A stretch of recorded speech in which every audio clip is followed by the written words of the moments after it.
Good afternoon. I'm Robert Desmarais Sullivan, native Cajun from Lake Charles, Louisiana, who fell in love with New Orleans during college days at Tulane and has remained here ever since. I am a trustee of this church, and we are honored to have been selected as the site for this afternoon's press conference. We accepted the invitation because this is a matter of general public interest.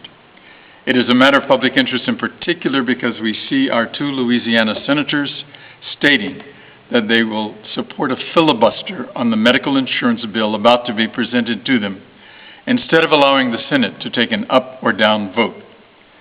In a matter of this seriousness, it is parliamentary child's play to resort to such political stratagems to block democracy. When we are talking of the health and welfare of the citizens of Louisiana and of the country, our senators are obliged to put their hard games aside and think not of themselves, but of the people they allegedly represent. Senators Landrieu and Vitter state they have problems with the public option. They accept government insurance as a perk of their offices, yet they have problems with ordinary citizens enjoying the same perk. Since my choice to return to Louisiana after the federal flood of 2005, I have had occasion to attend various events sponsored by Mary or Mitch Landrieu, and the gracious generosity of the Landrieu family, modeled for them so well by their father, whom we called Moon, has touched me deeply. So I am distressed and saddened in particular to see Senator Landrieu block a vote of any kind. I was asked to talk about my experience with public and private insurance. In my 67 years, I have had government insurance for half of it and private for the other half. The government insurance has allowed me to live a normal life, whereas private insurance has required of me abnormally dramatic decisions merely to live at all.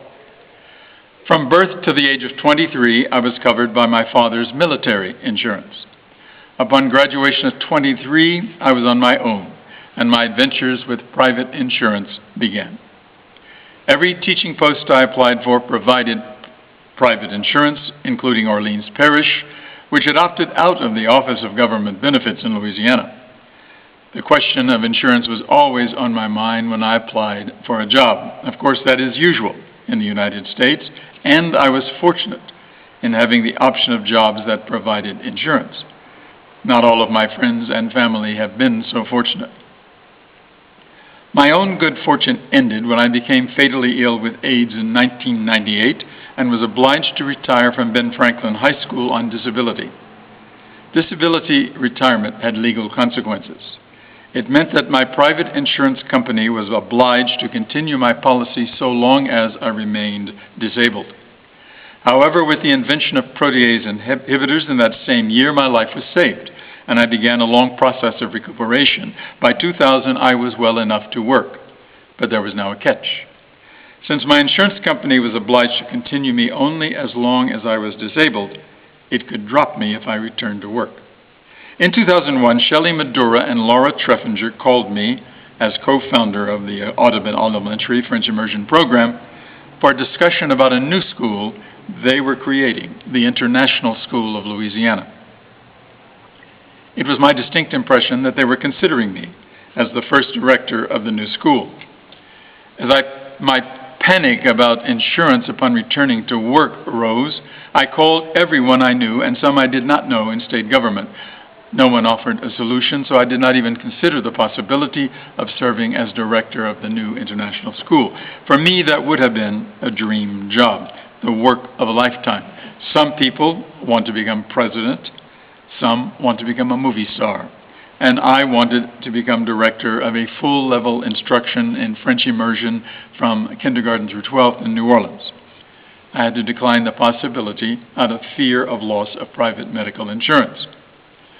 Now, my resume was on the web, and I got a call from a high school in London. Its French teacher had resigned at the end of the first term. Would I be able to come over and take her place? I said yes, and I stayed there, immediately covered by British National Health Insurance as an employee until I turned 60. At 60, I became eligible to continue my Louisiana private insurance as a regular Louisiana teacher retiree. So I carefully changed disability retirement to regular retirement consulting with state officials along the way. With that, I was again assured of medical insurance without fearing rejection for pre-existing condition. I was able to return from London to my beloved Louisiana and my beloved wife.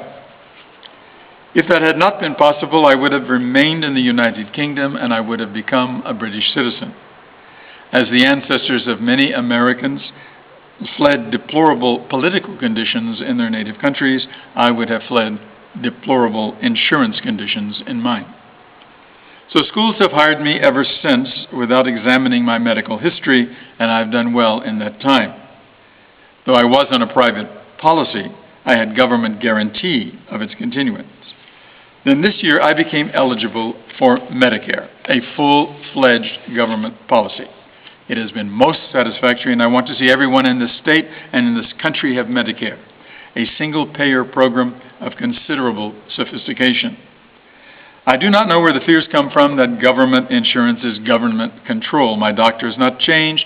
My services remain the same. I want for every American the same quality of health care that France has, which is rated by the United Nations as the best health care in the world. The privately insured health care in the United States is rated 37th. Now, our Senate is not even going to consider Medicare for all, but instead only its horribly pale shadow, a public option. Our Louisiana senators say they fear insurance companies will lose too much either way. It is appropriate to be concerned about the profits of business in the United States, but it is inappropriate to be patient with greed in those businesses. In countries with government-provided insurance, private companies continue to exist and to profit, but their profits are less than our companies are. Bonuses of millions of dollars are simply not paid. For me, it is unacceptable to be concerned about excessive profits when ordinary citizens suffer without medical care at all. That is why I prefer Medicare for all single-payer insurance with private companies available to sell their wares as well. That would certainly transform the insurance landscape, and it's a transformation we need. Senators Landrieu and Vitter enjoy government protection without changing their lives at all. They receive a paltry few $100,000 in contributions from the pharmaceutical and medical insurance corporations, and they apparently consider themselves obligated to them. But I ask them who they are in fact representing. We are the people who live and die in their jurisdictions, and we are obliged to trust them. I'm not asking them to support Medicare for all, which I want. I'm not even asking them to support the public option that President Obama favors. I am demanding of them that they simply refuse to support a filibuster.